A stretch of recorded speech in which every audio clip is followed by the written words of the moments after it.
السلام عليكم، تحية طيبة.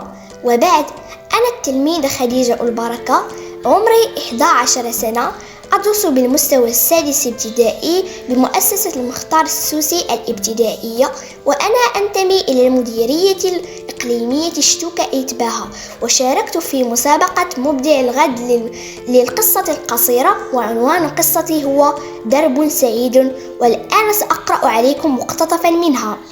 ترعرع سعيد بين أحضان أسرته في أحد القرى الريفية التي تقع بين جبال الأطلس الصغير.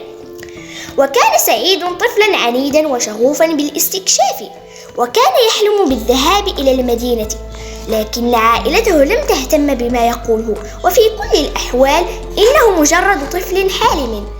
كلما كبر سعيد كلما ازدادت رغبته في السفر إلى المدينة، غير أن عائلته لم تكن تدعمه، فكان إخوته يسخرون منه.